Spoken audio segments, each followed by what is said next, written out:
लोग बात करें, आज लेक्चर 4 है आपका और लेक्चर 3 में आपको इंफॉर्मेशन दी गई थी ऑर्डर के बारे में कि ऑर्डर कैसे पता लगाते हैं हम लोग। Order is a experimental data, experiment से हम लोग इसको डिटरमाइन कर सकते हैं।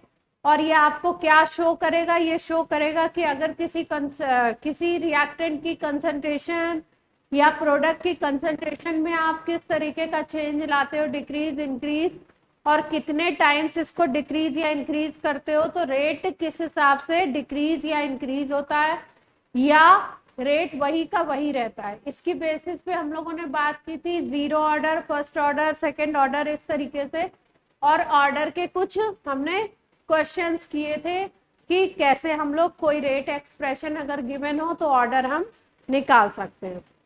सपोज किसी रिएक्शन में अगर 4 रिएक्टेंट है और रेट लॉ एक्सप्रेशन में 2 ही रिएक्टेंट शो हो रहे हैं, इसका मतलब ये है कि बाकी जो 2 शो नहीं किए जा रहे हैं उनसे रेट के ऊपर कोई इफेक्ट नहीं आ रहा है, उनकी पावर क्या है, 0 है। तो ये बातें हमने कल के लेक्चर में करी थी। अब आगे हम लोग कुछ और बातें करते हैं ऑर्डर के बारे में। और भी बात हुई थी कि ऑर्डर क्या हो सकता है आपका, फ्रैक्शनल हो सकता है। क्या क्या बात हुई थी ऑर्डर के बारे में? It can be zero, negative, positive, fractional.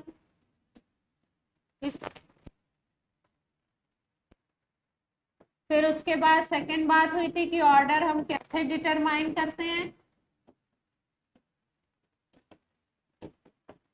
Experiment के थ्रू, एक्सपेरिमेंटल डेटा हमें चाहिए, उसके थ्रू हम बता सकते हैं। ठीक है। ऑर्डर स्टैइकोमेट्रिक कोफिशिएंट से इक्वल हो भी सकता है, ये कंडीशन अप्लाई हो भी सकती है और नहीं भी हो सकती है, कैन बी और कैन नॉट बी। ठीक है। किसी रिएक्शन को हम बोल रहे हैं अगर zero order reaction,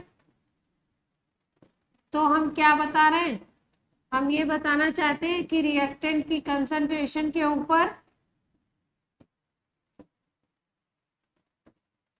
rate of reaction depend नहीं कर रहा है, यही बताना चाहते हैं ना। तो ऑर्डर से हमको ये सारी इंफॉर्मेशन मिल गई।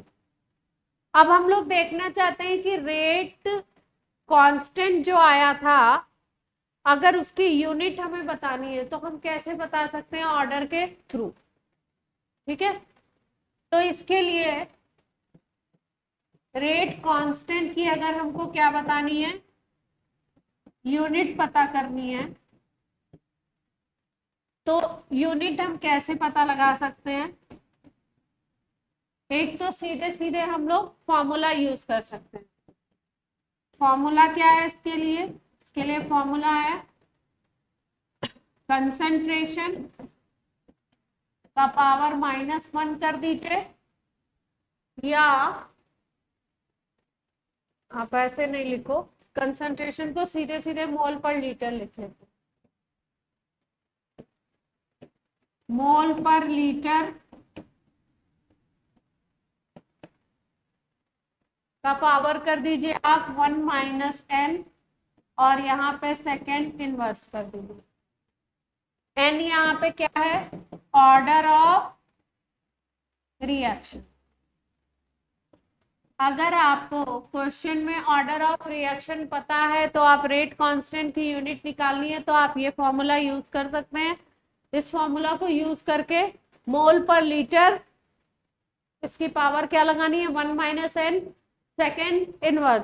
सपोज जैसे हमें निकालना है जीरो ऑर्डर के लिए, तो आप फॉर्मूला लगा करके कैसे निकाल सकते हो, रेट कांस्टेंट की यूनिट, के की यूनिट निकालनी है आपको जीरो ऑर्डर के लिए, तो आप क्या करोगे, मोल पर लीटर, एन की जगह पे क्या रख दोगे, 0, क्योंकि ऑर्डर क्या है, 0 है।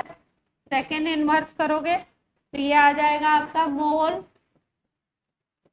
पर लीटर सेकेंड इनवर्स, या अगर नीचे मल्टीप्लाई कर दो सेकेंड को तो ऐसे आ जाएगी। क्लियर है बात सबको? ऐसे हम लोग यूनिट निकाल सकते हैं रेट कांस्टेंट की, जैसे फर्स्ट ऑर्डर के लिए निकालना है, सेकंड के लिए निकालना है, तो कैसे निकालोगे? इसी फॉर्मूला से फर्स्ट ऑर्डर निकालना है तो n इक्वल टू हो गया 1। फॉर्मूला क्या है? k की यूनिट निकालनी है हमको रेट कांस्टेंट की, तो फॉर्मूला क्या है? मोल पर लीटर 1 माइनस n है, और सेकेंड यहाँ पर बोलो mole per litre 1 minus n is equal to 1 कर दोगे फर्स्ट ऑर्डर के लिए तो क्या आ जाएगा? मोल पर लीटर पावर 0 हो जाएगी ना, और किसी चीज का पावर अगर 0 हो जाता है तो पूरी वैल्यू 1 हो जाती है। सेकेंड इनवर्स, तो फर्स्ट ऑर्डर की अगर बात करो तो क्या आ जाएगा? रेट कांस्टेंट का यूनिट, के का यूनिट निकाल रहे हैं हम लोग, सेकेंड इनवर्स। क्लियर है बात?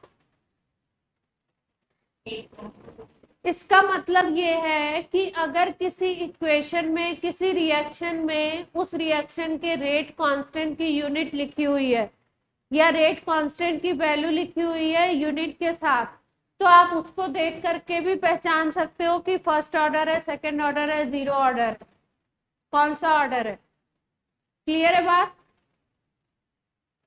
जैसे किसी क्वेश्चन में आपको सेकेंड इनवर्स दिया हुआ है, के का यूनिट, के की वैल्यू दी है और वहां सेकेंड इनवर्स दिया हुआ है, तो आप जान जाओगे ना कि ये किस ऑर्डर की बात कर रहे हैं? फर्स्ट ऑर्डर की बात। ठीक है, अब ये फॉर्मूला लगा करके हमने देख लिया। अगर फॉर्मूला नहीं याद रहता है तो आप सीधे सीधे ऐसे कर लेना, rate is equal to K ए की पावर 0, ये जीरो ऑर्डर के लिए। रेट की यूनिट होती है मोल पर लीटर इंटू सेकेंड। आपको पता है रेट क्या होता है? कंसंट्रेशन बाय टाइम होता है ना। के की यूनिट निकालनी है, 1 और 0 हो गई तो के की यूनिट यही आ गई जीरो ऑर्डर के लिए। यस और नो?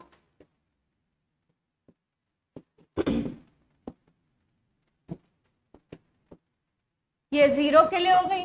अगर सेकंड के लिए निकालना है तो rate is equal to K ए की पावर 2 करोगे ना, सेकंड का मतलब ऐसे लिख दिया। अब के की यूनिट चाहिए तो rate by A raise to power 2। Rate होता है आपका मोल पर लीटर इंटू सेकेंड, और ये कंसंट्रेशन क्या हो गई? मोल पर लीटर स्क्वायर आ जाएगा। यस और नो? तो क्या होगा? ये आपका मोल पर लीटर था ना, इसको मोल इंटू लीटर में निकल लीजिए। This is mole per litre.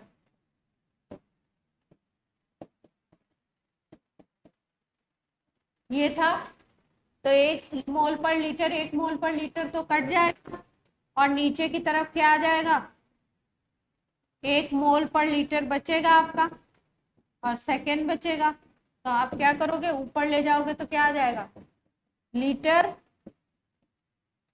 Mole inverse second inverse. Clear है बात? सेकेंड ऑर्डर के लिए आपने ऐसे निकाल लिया, फर्स्ट ऑर्डर के लिए भी निकाल सकते हो, सेकेंड के लिए भी ऐसे भी लिख के निकाल सकते हो, और अगर फॉर्मूला याद रहता है तो सीधे सीधे वैसे निकाल लो 1 माइनस एन करके।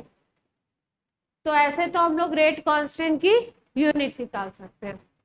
अब देखो, अब हम लोग बात करते हैं जीरो ऑर्डर के लिए कुछ स्पेशल और बातों को देखते हैं कि अगर जीरो ऑर्डर रिएक्शन है तो कैसे चेंज आता है, इसकी बात कर लेते हैं थोड़ा सा।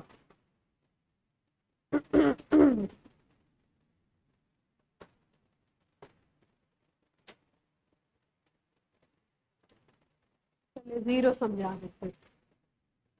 अब हम लोग एक एक ऑर्डर को अलग से लेकर के थोड़ा सा समझेंगे, क्योंकि इसमें ग्राफ वगैरह आते हैं तो अलग अलग से ले लेते हैं। आज लेते हैं हम लोग जीरो ऑर्डर रिएक्शन।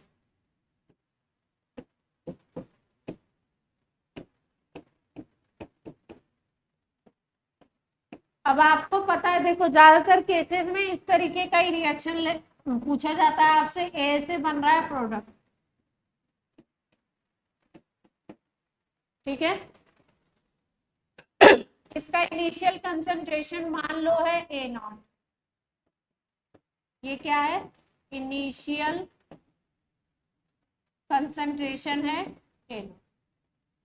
जब इनिशियल ए नॉट है तो शुरू शुरू में तो जीरो होगा ये, ठीक है। और हम बोलते हैं कि after time T, T time जब हो जाता है तो उसके बाद कंसंट्रेशन बचती है ए, रिमेनिंग कंसंट्रेशन है आपकी ए। कितने टाइम के बाद है ये? टी टाइम के बाद। टी टाइम के बाद रिमेनिंग कंसंट्रेशन आपकी कितनी आती है? ए बच जाती है आफ्टर टाइम टी, ठीक। अब हम लोग बात कर रहे हैं जीरो ऑर्डर की, तो अगर हम लिखना चाहें इसके लिए रेट एक्सप्रेशन, तो क्या लिख सकते हो आप? अगर रेट एक्सप्रेशन लिखना है इसके लिए, ए प्रोडक्ट बना रहा है, तो हम लोग ऐसे लिख सकते हैं क्या? रेट लिखना है minus D A by D T is equal to K A raise to power C. ऐसे लिख सकते हैं, यस और नो? लिख सकते हैं, ठीक है। अब ये minus D A by D T K multiplied by A raise to power zero, ये हमने कर दिया। अगर इसको देखो, माइनस डी ए लिखना चाहो आप तो ऐसे लिख सकते हो कि ये ए नॉट पूरी वैल्यू 1 हो जाएगी, मल्टीप्लाई बाई डी टी ऐसे लिख सकते हैं। अब अगर इसको आप केवल डी ए लिखो पॉजिटिव करके, तो ये माइनस के डी टी हो जाएगा, ठीक है। अब ये डी ए लिखा हुआ है आपका, और अगर हम इसको इंटीग्रेट करें, इस इक्वेशन का क्या करें हम लोग? इंटीग्रेशन कर देते हैं। तो इंटीग्रेशन अगर करोगे, तो इंटीग्रेशन आपने पढ़ लिया है, मैथ्स में आता है आपको, यस और नो? इंटीग्रेशन आता है सबको? हाँ, ठीक है।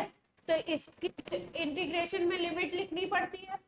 इसको हम लोग जीरो से t is equal to zero से t is equal to T time तक रख रहे हैं। क्या?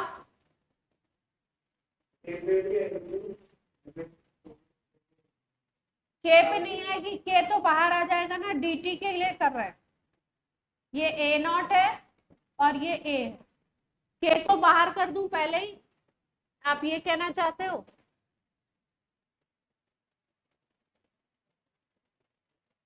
इंटीग्रेशन करने में क्या कांस्टेंट को पहले बाहर कर देते हैं क्या? मुझे इसकी मैथ्स नहीं आती, आप बताओ।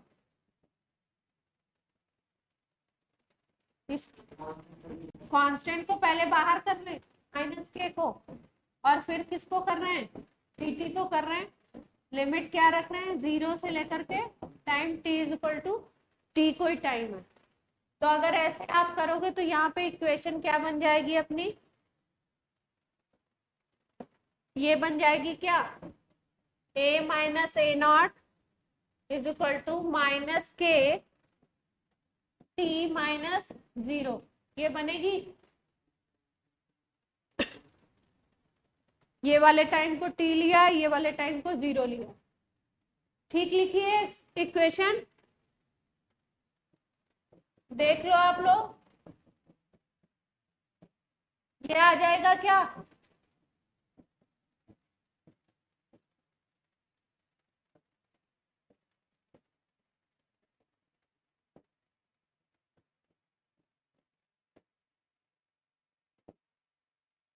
देख लो, आपको देखने को बोल रही हूँ, इंटीग्रेशन वाइज चेक कर लो इसको कि मतलब सही हुआ है कि नहीं हुआ, ये पूछ, आप बस इतना बताओ, ठीक है। कुछ गड़बड़ है, कुछ गड़बड़ है तो बोल दो आपके अकॉर्डिंग।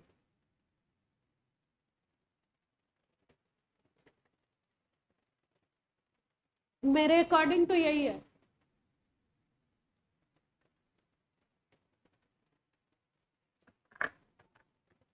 क्या आ गई वैल्यू अगर आप देखो तो a minus A not is equal to minus K T आ गया, a इज इक्वल टू आ गया A not minus K T. इसका मतलब क्या है कि अगर जीरो ऑर्डर के लिए ये रिमेनिंग कंसंट्रेशन है, ये क्या है आपकी इनिशियल कंसंट्रेशन, ये क्या है टाइम टी है, ठीक है। इनिशियल ए नॉट था, ए नॉट में से कुछ पार्ट खत्म हो गया और क्या बचता है, रिमेनिंग बचता है। तो अगर इस इक्वेशन को ध्यान से देखो तो आप ये भी बोल सकते हो कि शुरुआत में अगर ए नॉट लिया था हमने तो के टी इसमें से कम हो गया, तो बचता कितना है, ए बचता, ठीक है। इसका मतलब जो डिक्रीज होने वाला कंसंट्रेशन होगा वो कितना होगा, के मल्टीप्लाइड बाई टी। क्लियर है बात सबको, यस और नो। जीरो ऑर्डर के लिए हमारा इक्वेशन क्या आ गया, a is equal to A not minus K T. ये याद रखना है हम लोगों को, इंपॉर्टेंट है। ये आपका रिमेनिंग कंसंट्रेशन था आफ्टर टाइम टी,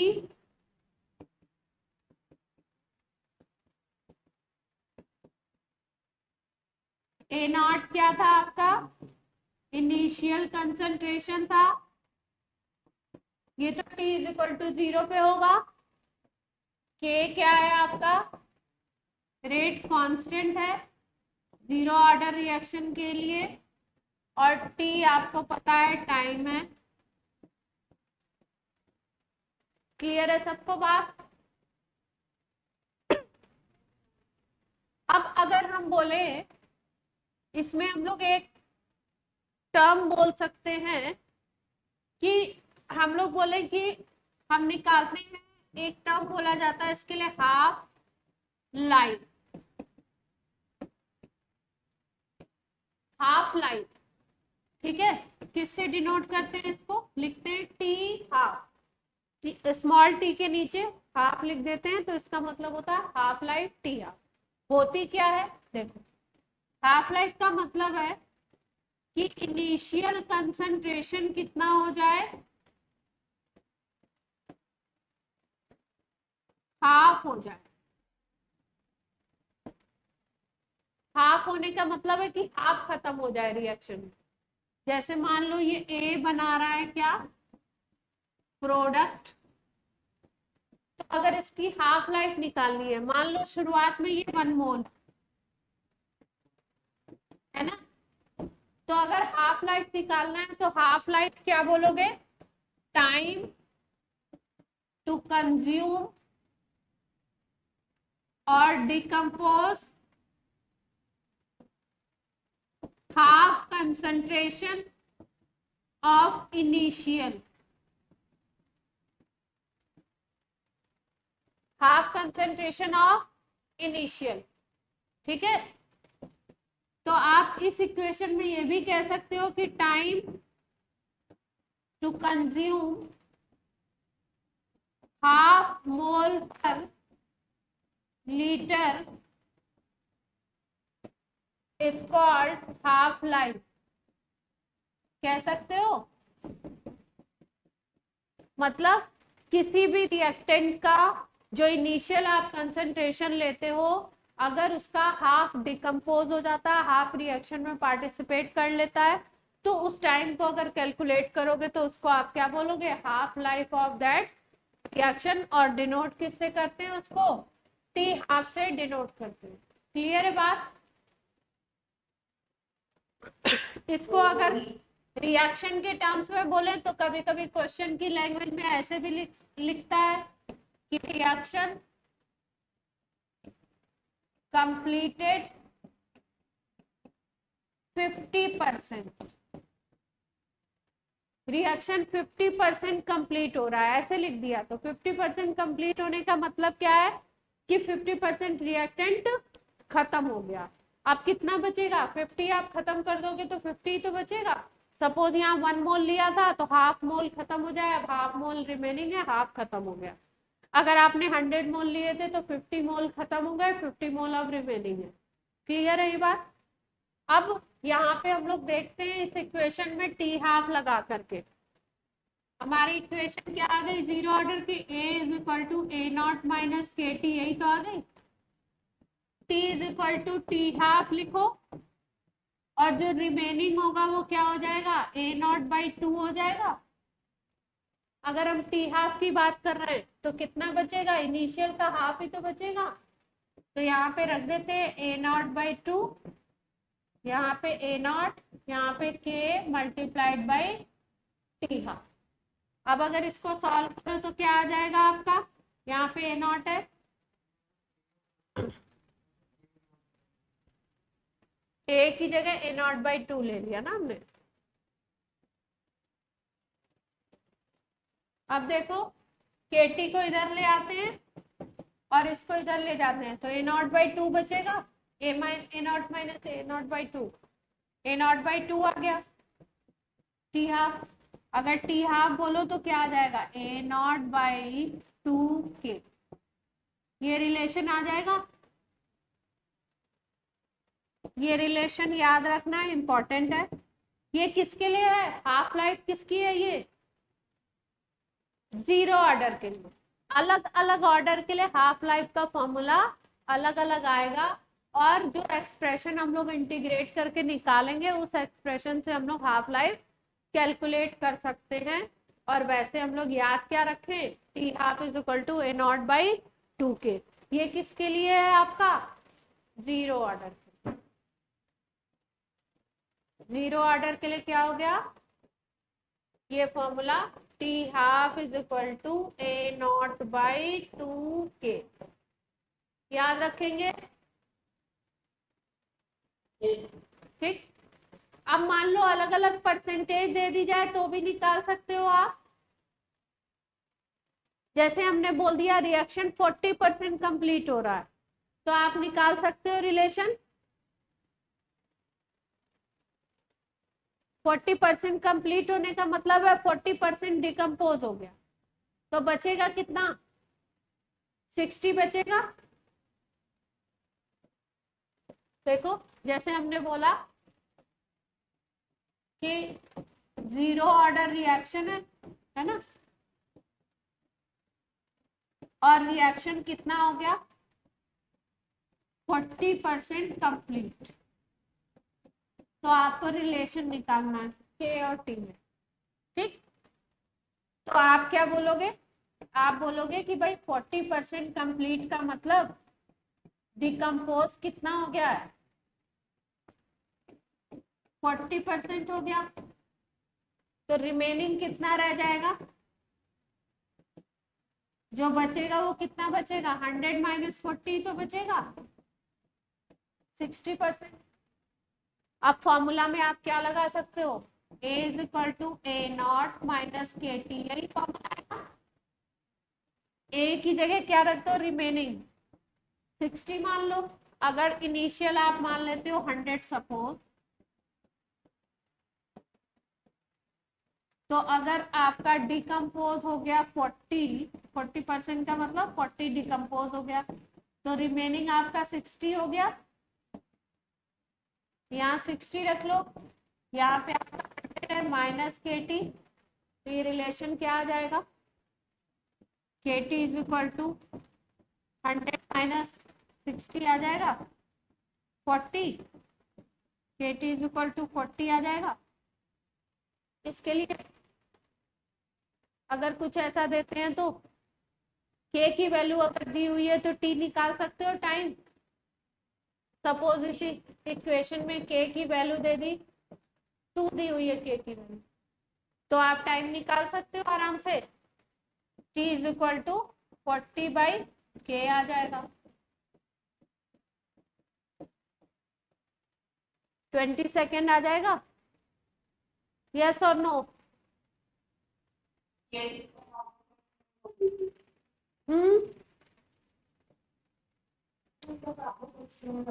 वापिस एक्सप्लेन कर दूं? अच्छा देखो, किसी भी क्वेश्चन में अगर आपको देखो जीरो ऑर्डर का फॉर्मूला तो हमने निकाल लिया कि जीरो ऑर्डर का फॉर्मूला ये होगा, इसको दिमाग में रखना है।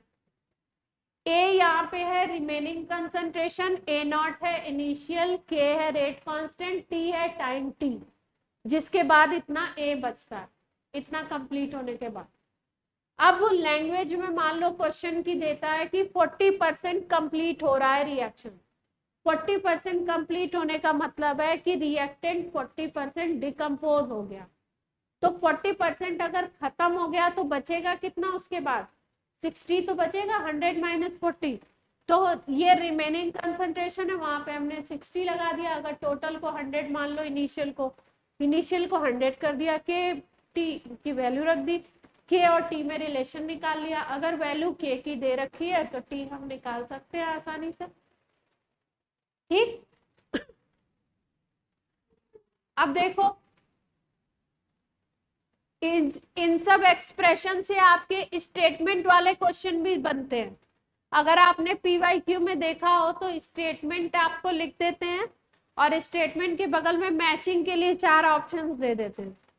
तो इसमें कैसे क्वेश्चन बन सकता है कि आपसे पूछा जाए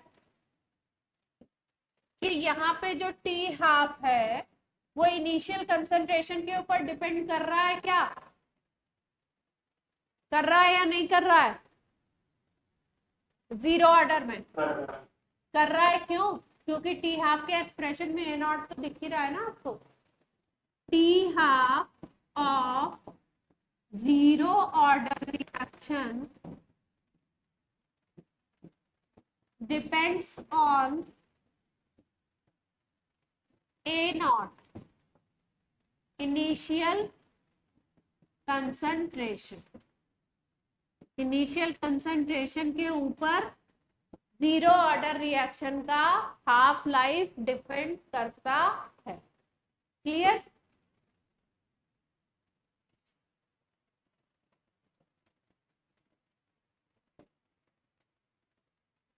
अब ये तो हाफ लाइफ हमने निकाला था, एक होता है टी लाइफ टाइम निकालते हैं।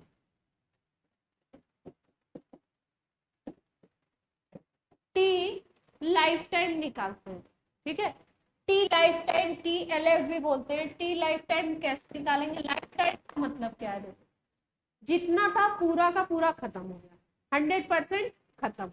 तो अगर आप देखोगे 100% डिकम्पोज, लाइफ टाइम का मतलब पूरा खत्म। तो अगर वो आपको टाइम निकालना है और जीरो ऑर्डर के लिए बात हो रही है, किसके लिए बात हो रही है?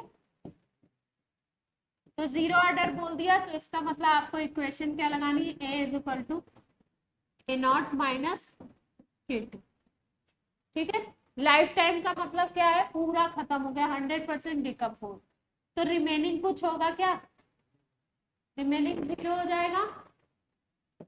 ये ए नॉट है माइनस के टी। तो आप क्या देख रहे हो? K T is equal to A naught आ जाएगा। तो यहाँ पे टी अगर एल एफ बोलो इसको लाइफ टाइम, तो टी एल एफ क्या आ जाएगा? ए नॉट बाई के आ जाएगा। यस और नो? और आपने अभी पिछले पेज पे देखा था कि टी हाफ टाइम कितना आया था? ए नॉट बाई 2 के आया। यस और नो? तो आप क्या देख पा रहे हो कि जो लाइफ टाइम वाला टाइम है वो क्या है आपका? 2 टाइम्स है क्या इसके हाफ लाइफ के? T L F is 2 times of T half life. करके देख लो, टी हाफ लाइफ में 2 का मल्टीप्लाई करोगे तो ए नॉट बाई के आ जाएगा, और वही तो है टी एल एफ। तो इसका मतलब एक रिलेशन हमने और निकाल लिया कि जीरो ऑर्डर के लिए जो आपका टी एल एफ है वो क्या होता है, 2 टाइम्स होता है किसके, 2 टाइम्स ऑफ टी हाफ। इसका मतलब किसी रिएक्शन को अगर जीरो ऑर्डर काइनेटिक्स का बताया गया है और उसका टी हाफ दिया हुआ है तो आप टी एल एफ निकाल सकते हो 2 टाइम करके, जस्ट डबल कर दोगे, यस और नो। और अगर आपको हाफ लाइफ दिया है, एल एफ दिया हुआ है तो हाफ लाइफ निकाल सकते हो जस्ट हाफ करके। बट ये जो जस्ट हाफ जस्ट डबल कर रहे हैं वो स्पेशली याद किसके लिए रखना है, जीरो ऑर्डर के लिए, और किसी ऑर्डर में ये नहीं लग सकता, ठीक है, दूसरे के लिए दूसरी कंडीशन में। हाफ लाइफ, टी हाफ को बोलेंगे हाफ लाइफ और टी एल एफ को बोलेंगे tea life time. Half life का मीनिंग क्या है कि जो भी इनिशियल कंसंट्रेशन ली है, सपोज आपने 4 मोल पर लीटर लिया है तो वो कितना हो जाएगा, 2 मोल पर लीटर, कितना बचेगा, 2 मोल पर लीटर, 2 खत्म 2 रिमेनिंग। अगर आपने बोला टी एल एफ तो टी एल एफ का मतलब जितना आपने लिया सब डिकम्पोज, 4 मोल पर लीटर लिया है तो 4 मोल पर लीटर सारा का सारा खत्म हो गया, जब सब खत्म हो गया तो रिमेनिंग क्या हो जाएगा, जीरो। यहाँ पे हमने रिमेनिंग को जीरो रख के ही तो रिलेशन निकाला है। क्लियर है सबको बात,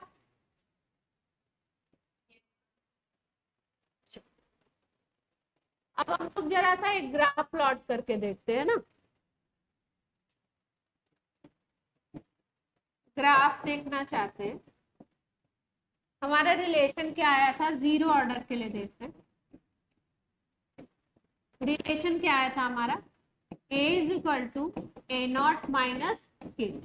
अच्छा, इन फॉर्मूला आपको जब आपकी क्लास चलती है तो मैं नोट करने को नहीं कहती हूँ, साथ साथ में जो सामने बैठे होते हैं वो भी और जो ऑनलाइन में बैठे होते हैं वो भी। आइडियली जब कहीं पे भी क्लास चलती है तो आपको पता होता है कि कैसे क्लास चलती है, क्या तरीका होता है, टीचर जो लिखता है उसको बच्चा साथ साथ में लिखता है, तो उसकी थोड़ी सी प्रैक्टिस क्लास में ही हो जाती है और उसके बाद फिर वो जब नोट्स बनाता है 2-4 बार लिखता है तो उसको फॉर्मूलाज याद हो जाते हैं। पर आपको मैं ऐसा कहती नहीं हूँ, तो कहती नहीं हूँ तो इसका मतलब आपको घर पे जितनी बार भी आप प्रैक्टिस करते हो एक बार आपको और एडअप करना चाहिए। इन फॉर्मूलाज को, इन इक्वेशंस को जितनी बार निकाल के देखोगे, जितनी बार करके देखोगे, याद होंगी। और अगर आप लिखोगे नहीं, ओरली बस समझोगे तो कुछ भी याद होने वाला नहीं है। समझ आ गई बात, क्या मतलब था सुहानी, कि आपको क्या करना है,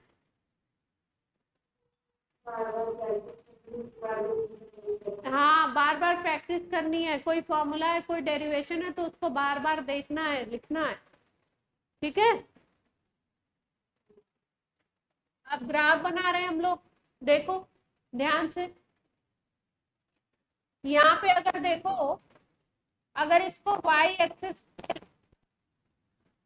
इसको इनिशियल कंसंट्रेशन किसी की अगर हम लेते हैं, कुछ भी कोई भी अमाउंट इनिशियल लेते हैं तो वो तो कांस्टेंट रहता है।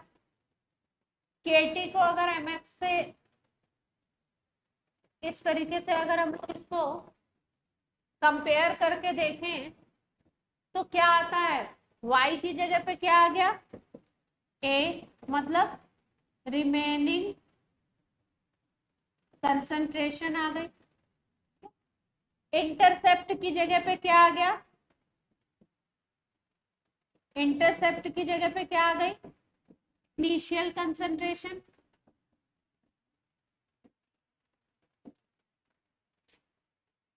ग्राफ खींच रहे हैं y और x इनको मान के खींच रहे हैं तो इसका मतलब a और t को देख करके ग्राफ खींच रहे हैं, तो माइनस के क्या हो जाएगा,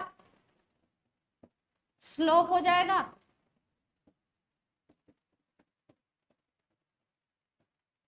यस और नो,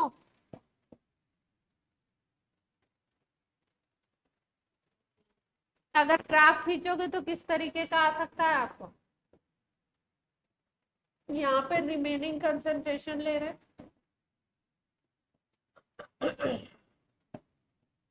ए, ठीक है, यहाँ पे क्या ले रहे हैं, टाइम। ग्राफ कैसा आएगा, स्ट्रेट लाइन की इक्वेशन है ना, तो किस तरीके का ग्राफ खींचे, जल्दी से बताइए।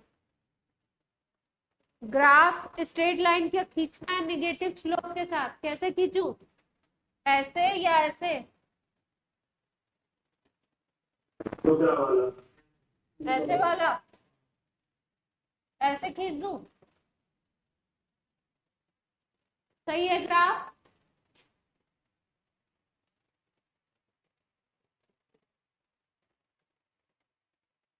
ठीक है, यहाँ पे क्या है, रिमेनिंग कंसंट्रेशन ए है, यहाँ पे रिमेनिंग कंसंट्रेशन 0 हो गई। ये यहाँ पे टाइम दिखाया गया है, यहाँ पे आपका ये ए दिखाया गया। अगर स्लोप की बात करो तो स्लोप कहाँ से लेते हैं, पॉजिटिव एक्स एक्सिस से लेते हैं, तो ये थीटा हो जाएगा, यस और नो। तो टेन थीटा, ये वाला ये थीटा इज इक्वल टू क्या आ गया, -3। ओके है किसके लिए ये, 0 ऑर्डर, फर्स्ट के लिए अलग आएगा, ठीक है, 0 के लिए। कोई दिक्कत,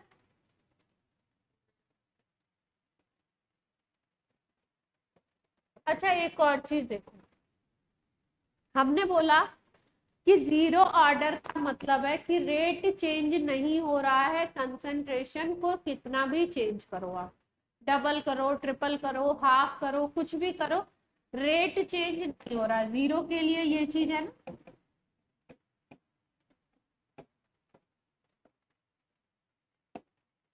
ठीक है, रेट के ऊपर कोई डिपेंडेंसी नहीं है।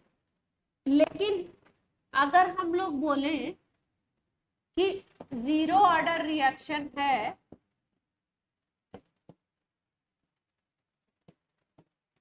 और हम लोग बोल रहे हैं कंसंट्रेशन ऑफ रिएक्टेंट और टाइम के बीच में ग्राफ खींच रहे हो आप,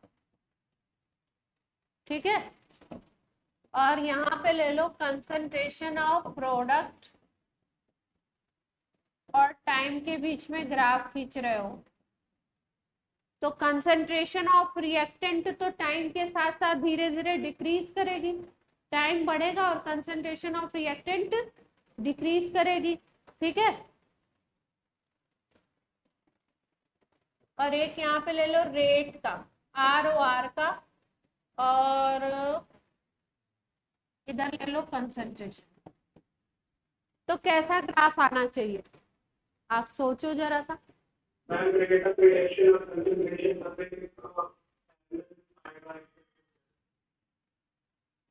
कैसा आएगा, पैरेलल आएगा, किसके, एक्स एक्सिस के कि वाई एक्सिस, ऐसा पैरेलल या ऐसा पैरेलल, एक्स एक्सिस के पैरेलल ऐसा आएगा, आप ये कहते हो। कंसंट्रेशन इंक्रीज करो या डिक्रीज करो, रेट ऑफ रिएक्शन क्या रहेगा, कांस्टेंट, ठीक है। तो ये 0 ऑर्डर के लिए हो गया ये ग्राफ। आपको ग्राफ देते हैं और पहचानना होता है। अब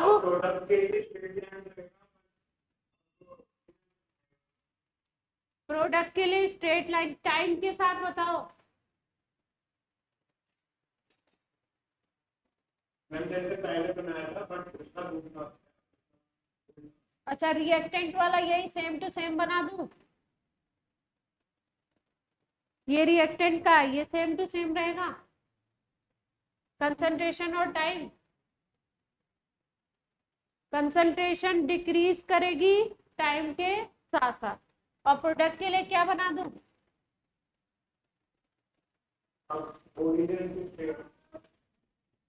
प्रोडक्ट के लिए ऐसे बना दूं, प्रोडक्ट शुरू में क्या होगा 0, फिर धीरे धीरे प्रोडक्ट क्या होगा, बढ़ेगा टाइम के साथ साथ, ठीक है।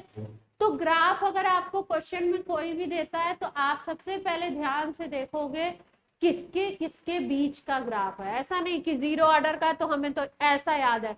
अब यहाँ पे लिख दिया ROR और कंसंट्रेशन, तो भी आप क्या 0 का ये याद करके बैठे हो और वहां पे गलत करके आ रहे हो। तो आपको सबसे पहले क्या ऑब्जर्व करना है, किसके किसके बीच का ग्राफ है। फिर उसके बाद आप उसकी इक्वेशन को, अगर आपको नहीं एग्जैक्टली याद आ रहा है तो आप उसकी इक्वेशन को याद कर लो कि उसके लिए क्या इक्वेशन है, उसमें वो टर्म्स किस तरीके से वेरी कर रहे हैं, फिर उसके अकॉर्डिंग आप ग्राफ को सोचो। क्लियर?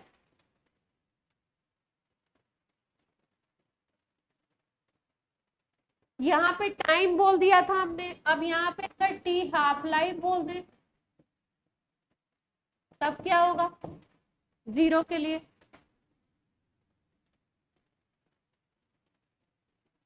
कंसंट्रेशन और टी हाफ लाइफ कहाँ से स्टार्ट कर दें?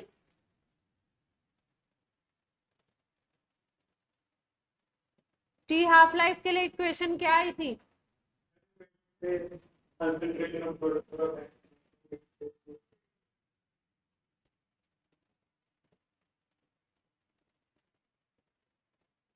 कैसा बनाऊं? ऐसा, पहले वाले जैसा? ये नहीं होगा।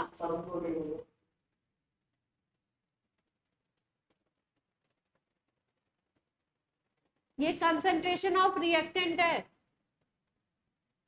रिएक्टेंट भी लिखो।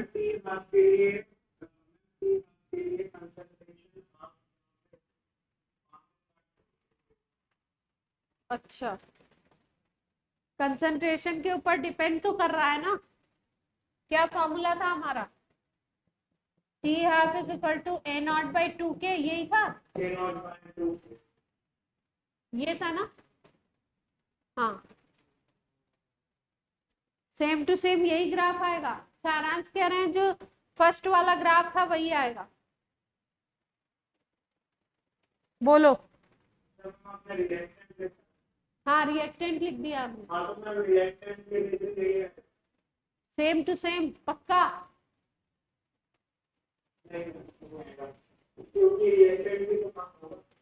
हम्म,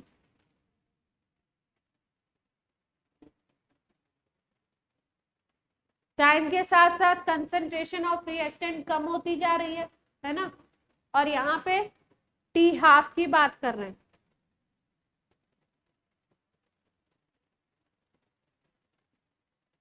टी हाफ इनिशियल कंसंट्रेशन के ऊपर डिपेंड कर रहा है।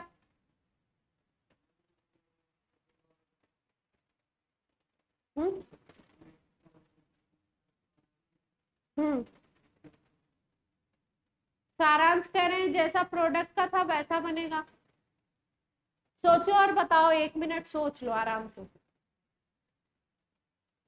पॉज पे हूं मैं, आराम से सोचो एक बार फिर।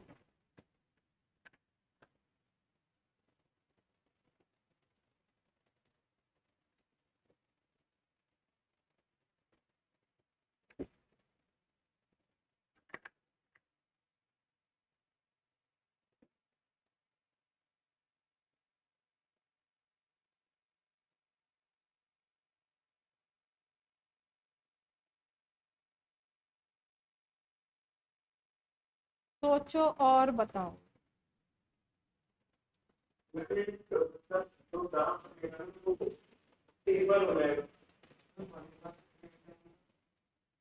मुझे नहीं पता, मैं पूछ रही हूँ आपसे। सारांश मुझसे पूछ रहे हैं मैम बनेगा तो स्ट्रेट लाइन ही, आप क्या कहते हो इसके बाद? बनेगा तो स्ट्रेट लाइन ही। अच्छा,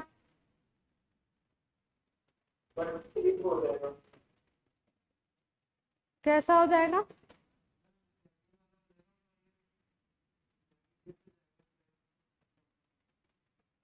सेकेंड वाला बनेगा। ये फर्स्ट ग्राफ है, ये सेकेंड है, ये थर्ड है ग्राफ, और ये अपना हम लोग फोर्थ बनाना चाह रहे हैं। हम्म हम्म क्या ऐसे बना दूं? मैं भी। और कौन बता रहा है? दीपक, क्या सोच रहे हो? राशि,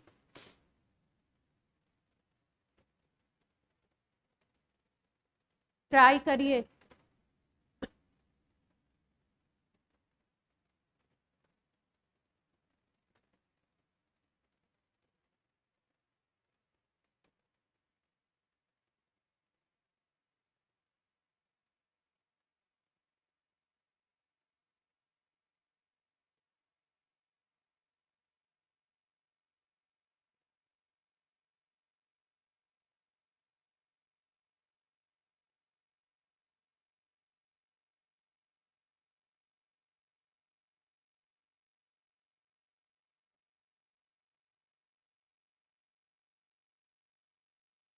अच्छा, सेकंड वाला क्यों लग रहा है?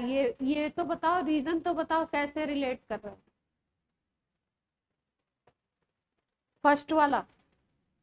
अब सारांश सेकंड से फर्स्ट पे आ चुके हैं। विदुषी,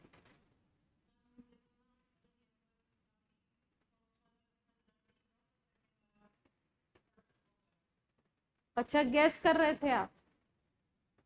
राशि, दीपक, सुहानी, कोमल, रिद्धिमा। सेकंड वाला बनना चाहिए। अच्छा, कैसे? मतलब क्यों सोच रहे हो सेकंड? फर्स्ट क्यों?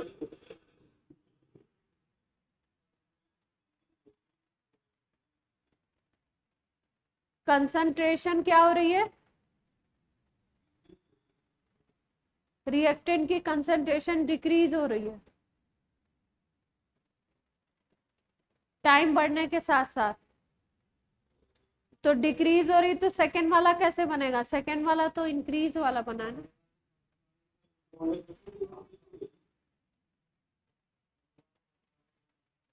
बनेगा तो फर्स्ट वाला ही।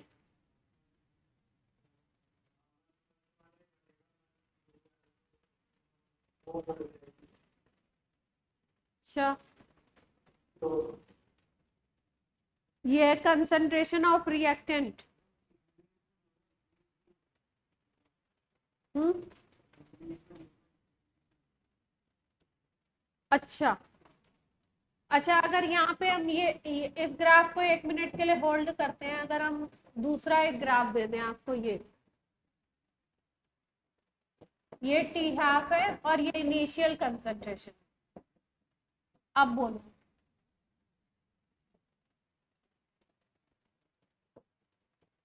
इनिशियल कंसंट्रेशन और टी हाफ के बीच में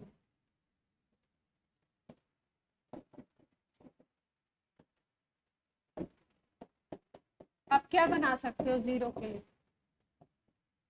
रिलेशन हमारे पास यही वाला है, ए नॉट बाई टू के ना। अच्छा, अब बोलो।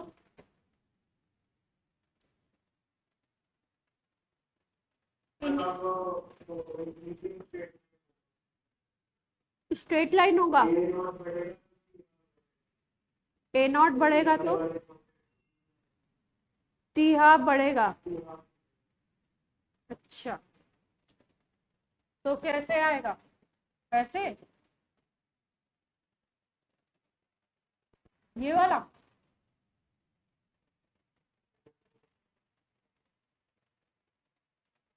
ये बढ़ रहा है तो ये भी टी हाफ भी बढ़ रहा है ऐसे।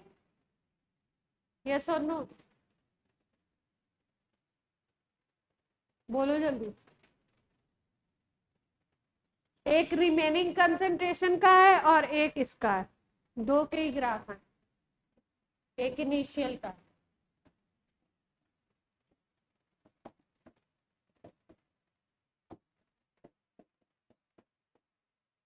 दो ही ग्राफ है, दोनों के बारे में सोचना है।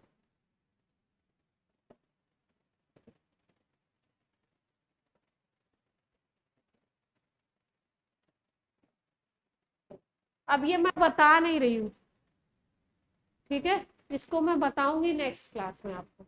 लेकिन आपको क्या करना है?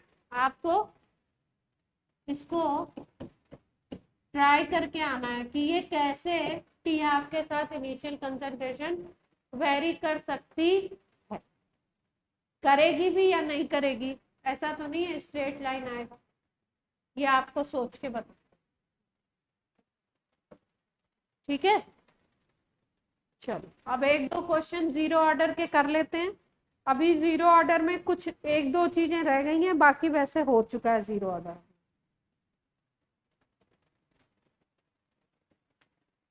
चलो अब कर लेते हैं क्वेश्चन।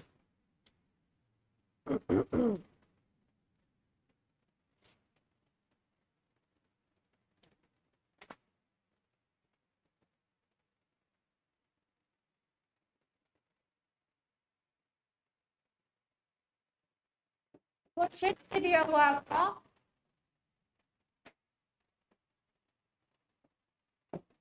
डेटा वाला क्वेश्चन है।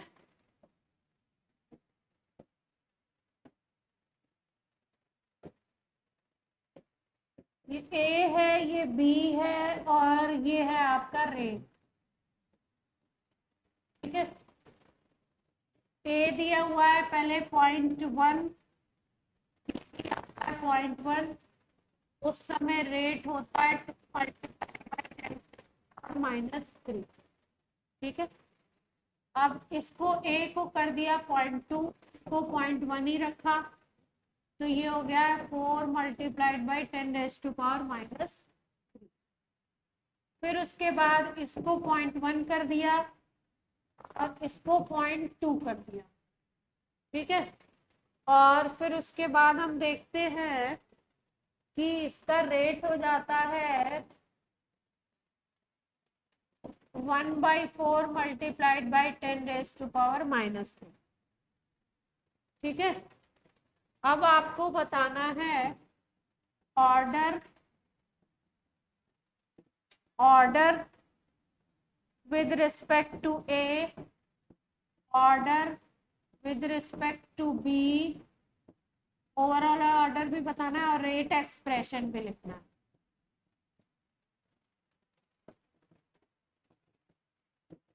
चलिए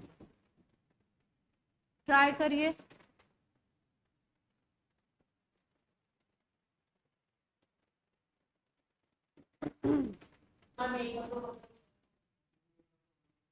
हाँ, बी का निकालो। ए का सब निकाल लेंगे, बी का निकालो। ए का तो मुझे मालूम है, सब निकाल लेंगे।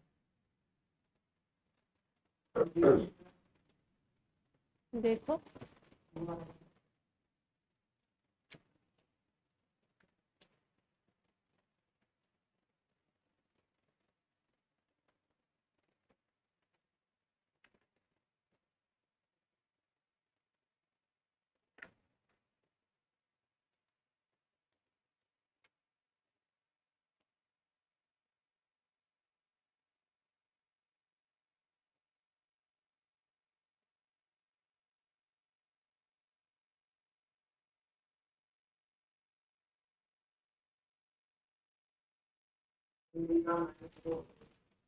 बी का -4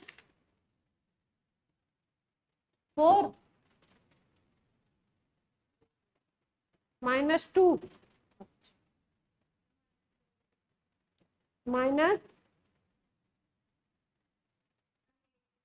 -8, अच्छा, -1,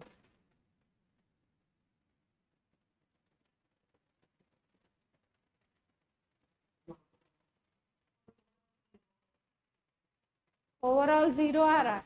अच्छा, देख लो भाई।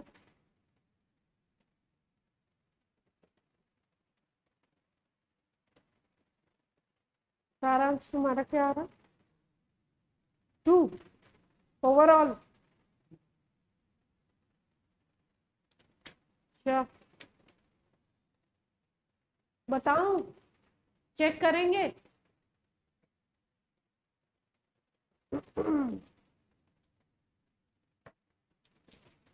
चलो बताते हैं।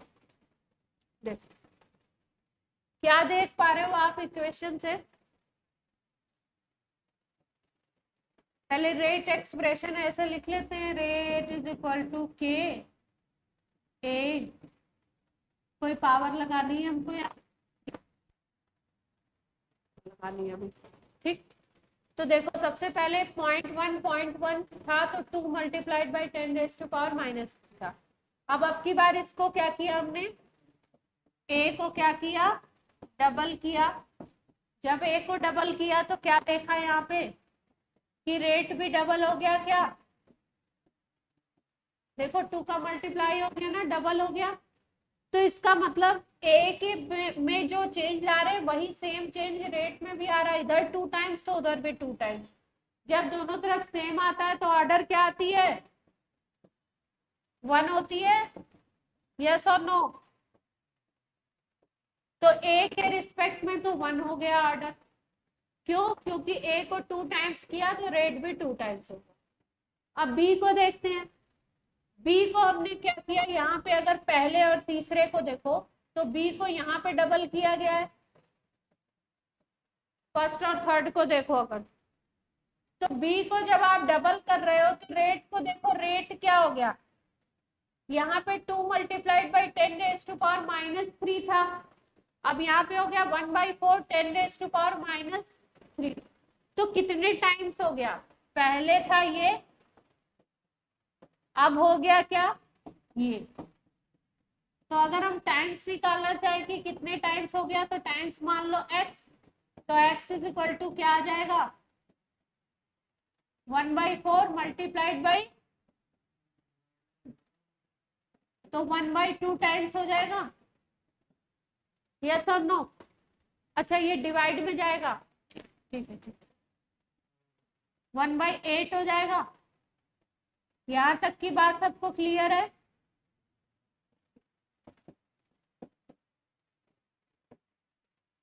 तो आप क्या देख पा रहे हो कि जब आप बी को करते हो डबल तो रेट हो जाता है 1/8 टाइम्स। इसका मतलब रेट क्या हो रहा है, डिक्रीज हो रहा है ना।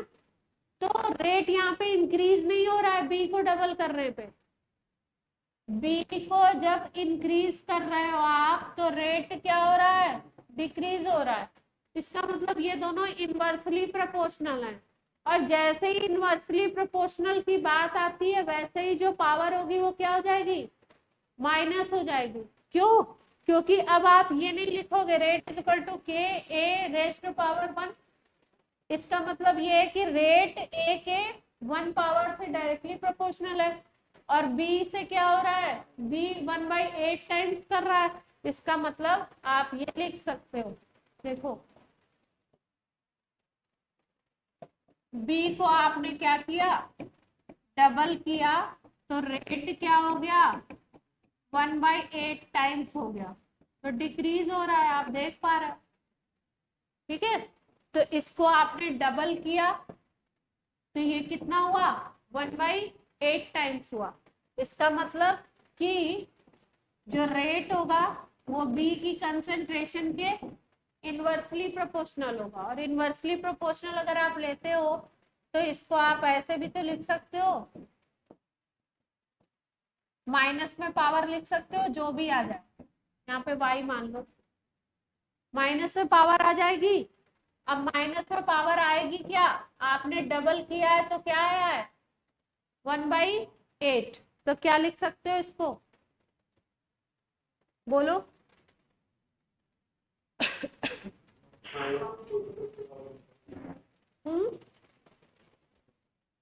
1/8 को क्या लिख सकते हो, 2 की पावर -3 लिख सकते हो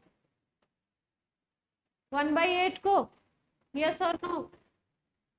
तो अब आपका क्या आ गया, -3 आ गई।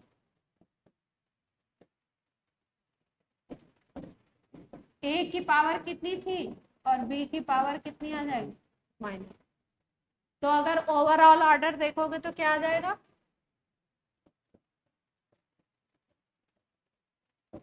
1 - 3 हो जाएगा। कितना आ जाएगा, क्लियर है बात।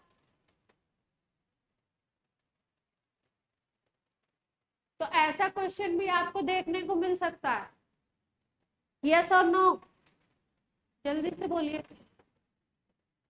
कि आपकी रेट डिक्रीज भी तो हो सकती है किसी की कंसंट्रेशन बढ़ाने पे, निगेटिव इफेक्ट भी डाल सकता है वो। तो डिक्रीज होने का सीधा सीधा मतलब है कि ऑर्डर क्या हो गई, निगेटिव नंबर आएगा। और निगेटिव नंबर को आप कैलकुलेट कैसे करोगे, कितने टाइम्स हो रहा वो देख लेते हैं। अगर 1/8 टाइम्स हो जाता है रेट, तो 1/8 को उस नंबर के रिस्पेक्ट में 2 के रिस्पेक्ट में लिख लो, क्योंकि आपने इधर क्या किया है, कंसंट्रेशन को डबल किया। अगर कंसंट्रेशन को आप ट्रिपल करते हैं तो 3 की पावर लगानी पड़ती है आपको। इधर 3 कर रहे हो तो उधर 3 की पावर हो जाती है। इधर 2 किया आपने, डबल किया तो उधर 2 की पावर आप लगा लेते हो, और इस तरीके से आप कैलकुलेट कर। क्लियर? और अगर किसी को ऐसे नहीं समझ में आता है तो फिर कैसे करना है उसको, एनसीईआरटी वाले मेथड से करना है। कैसे? रेट इज इक्वल टू के, बी की पावर क्या माना आपने, ए की पावर 1 थी, बी की पावर क्या मान लिया आपने, एक्स मान लिया। या ए को हटा ही दो, इस एक्सप्रेशन में लेने की जरूरत ही नहीं है अभी तो, ये मान लो। ठीक है, शुरुआत में रेट कितना था,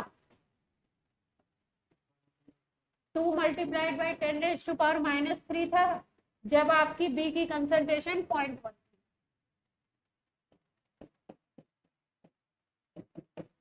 बी की कंसंट्रेशन कितनी थी, 0.1। अब दूसरा एक्सप्रेशन क्या बनेगा, दूसरे में कंसंट्रेशन आपकी हो जाती है कितनी, 0.2, और ये हो जाता है 1/4, ये रेट हो जाता है। ऐसे सॉल्व कर सकते हैं, ये -3 कट गया, और ये आपका 2 डिवाइडेड बाई 1/4 करोगे तो ये आ जाएगा, के से के कट जाएगा, डिवाइड कर दिया दोनों एक्सप्रेशन फॉर्म में। अब यहाँ पे आ गया 0.1, 0.2, तो आप कर सकते हो 8 इज इक्वल टू 0.1/0.2 का x। ठीक है, इसको जब सॉल्व करोगे तो ये क्या आ जाएगा, 1/2 की पावर x आ गई। ठीक है, अब इसको आप ऐसे लिख सकते हो, 2 की पावर 3 लिख दिया आपने। अब इसको अगर ऐसे लिखना है तो 2 की पावर ऐसे भी लिख सकते हो। तो -x इज इक्वल टू 3, क्या आ गया यहाँ से, -x इज इक्वल टू 3, तो x is equal to -। Clear हो गई बात? जिसको वैसे नहीं समझ में आ रहा है वो ऐसे एक्सप्रेशन लिख करके कर।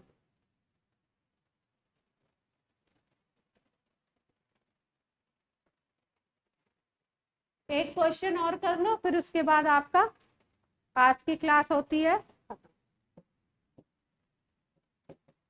इसी पैटर्न पे क्वेश्चन है, कौन जल्दी से आंसर करेगा मुझे बता दो। आर बना रहा है प्रोडक्ट पी, आर का कंसंट्रेशन दिया हुआ है, आर दिया हुआ है मोलर में, और टाइम दिया हुआ है मिनट में। ये है 1.0, तब ये 0.00, टाइम 0 पे ये 1 है, फिर ये 0.75 हो जाता है, तब टाइम है 0.0 का, ये 0.40 हो जाता है, तब टाइम है 0.12, और ये 0.10 हो जाता है, तब टाइम है 0.1। जल्दी से बता दो ऑर्डर ऑफ रिएक्शन। 10 का क्वेश्चन है, 2010।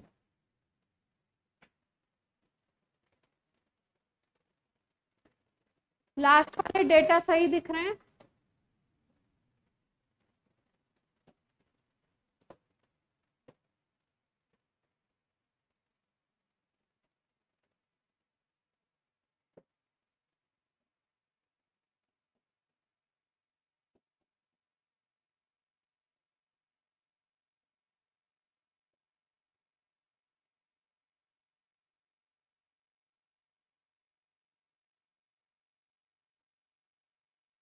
पहले वैसे दिमाग लगाओ, अगर वैसे नहीं आ रहा है तो फिर एक्सप्रेशन लिख के सॉल्व करो।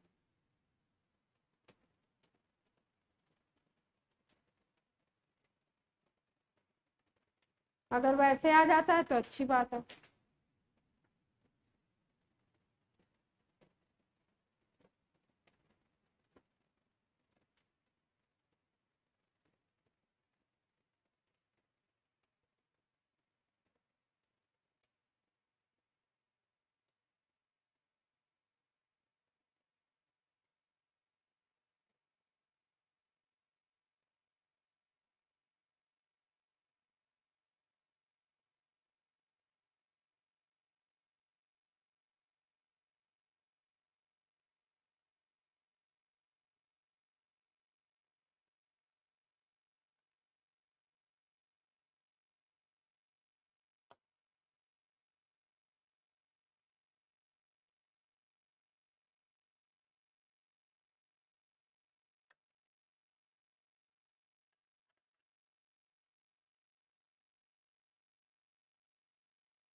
दिमाग चल रहा है।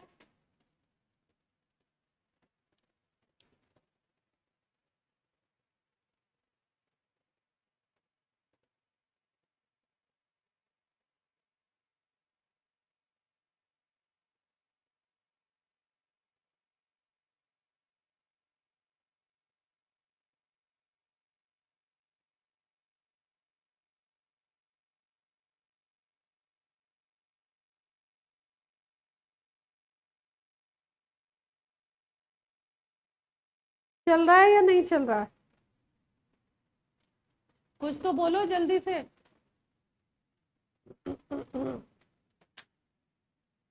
देखो ध्यान से, यहाँ पे क्वेश्चन ही चेंज है। जो क्वेश्चन का फॉर्मेट आपको सिखाया गया उस फॉर्मेट का ये क्वेश्चन नहीं है।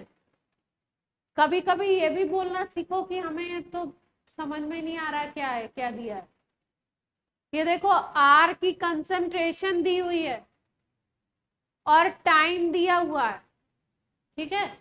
आपको रेट एक्सप्रेशन वगैरह दिया ही नहीं है, रेट दिया ही नहीं है, तो आप यहां से ऑर्डर इस तरीके से कैलकुलेट नहीं कर सकते, ठीक है, जब तक आपको फर्स्ट ऑर्डर और सेकंड ऑर्डर का फॉर्मूला ना सिखा दिया जाए।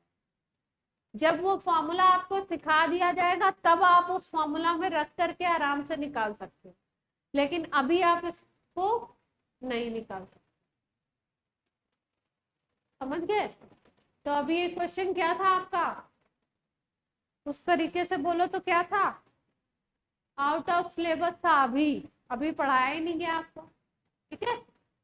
चलो आज की क्लास करते हैं ऑफ। बाय बाय बच्चों।